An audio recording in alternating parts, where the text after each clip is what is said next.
I am a fan of Apple products, but sorry to say the two iMacs, the one netbook and the one iPhone I have now, will be the last from your brand. And just a piece of advice for your next video ads. If you look for the ghetto areas, you can save your cost by just filming your ads in LA. Viral and got on Fox News. People hadn't really seen it like that before. I don't know why. It's been like this forever now. Since I was in California for the homecoming tour, I thought I should go back to LA and see if it's the same. But this time, I figured I'd drive into the rest of the city.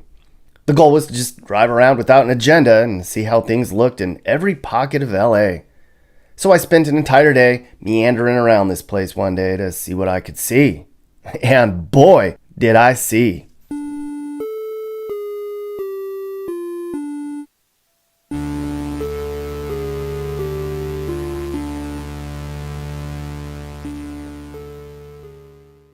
I saw little tent cities all over the place, so I parked and walked through one of them. When you turn down a side street that looks like this, you can just feel the energy change, and you can definitely smell it. A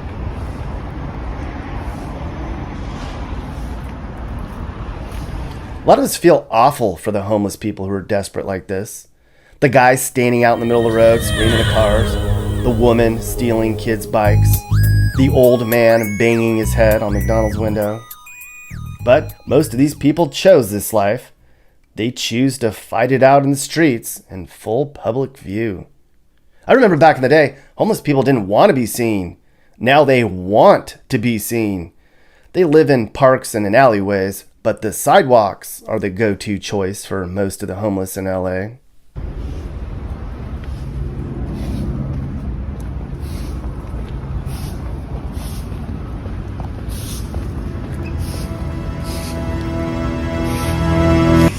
Here's downtown again.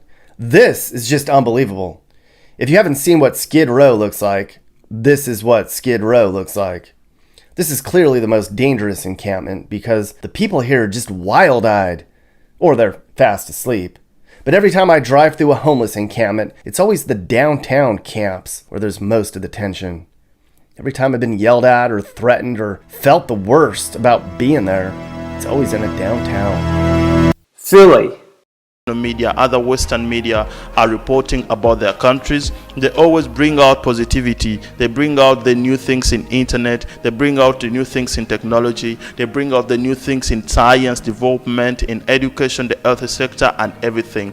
But they don't bring out places like this one, places that are in the middle of the United States of America, places that are in the middle of the economic giant of the world.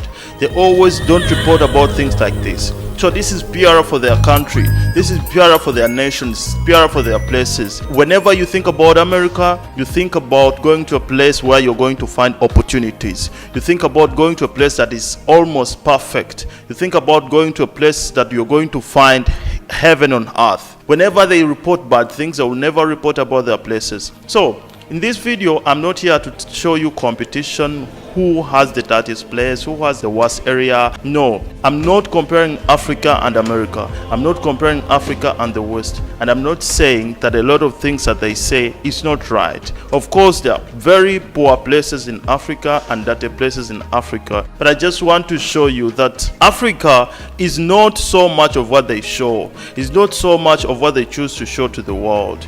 There are so many good places in Lagos, Nigeria. But whenever vloggers come to Lagos, whenever vloggers come to Nigeria, they will always choose to come out and show those very, very bad slums. There are so many good places in Ghana, but whenever vloggers come from the West to come to Ghana, they always choose to show those very, very, very bad and poor slums. There are very good places in Kampala, Uganda. Cleveland.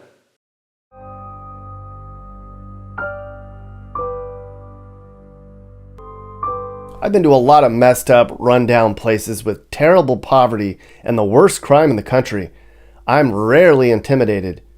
But there was something about East Cleveland that didn't sit right. Maybe it was the reputation. It was certainly the way it looked. But there was a feeling, kind of an energy on some of the back roads of East Cleveland that made me doubt my decision to get back in there.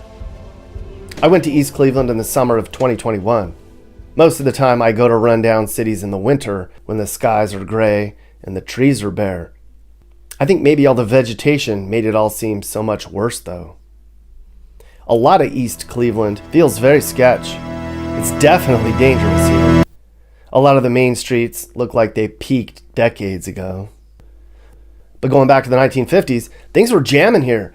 This was the most densely populated Cleveland suburb.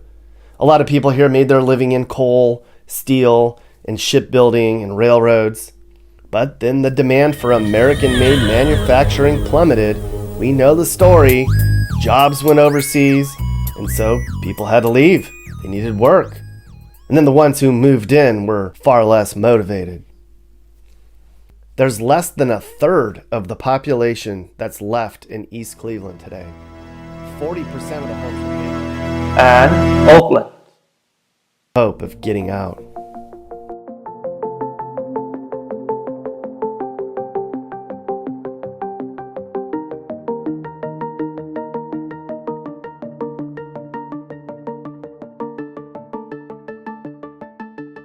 Okay, so the places we've seen so far are dangerous, but I never really felt threatened in any of them. But the weekend I went to Oakland, man, oh man, I think Oakland might be the worst place I've been to. I'm not kidding. I was in San Francisco documenting the homeless problem in the fall of 2021. I had heard there was a big homeless problem in Oakland too, so I crossed the bridge and spent a weekend in Oakland looking around. Some of the things I saw in Oakland are just mind-blowing. Like there were all these Hoovervilles lining the streets on the edge of downtown. It all looked like something you'd see on TV, something in Haiti or East Asia. Entire blocks were made out of wood and tarps and whatever the homeless people could scrap together. And it did not look temporary. I saw entire camp zones filled with trash, where hundreds of people were living hand to mouth in the dirt like they were war refugees. I saw blocks and blocks of vacant warehouse districts that looked like they had been bombed out. And then there's the neighborhoods. Now usually I drive through bad areas in the morning before people get up. I drove through Oakland's in the late afternoon when they were up and very active. And there are still many more that you can choose from and be proud of. So what do you say, Apple?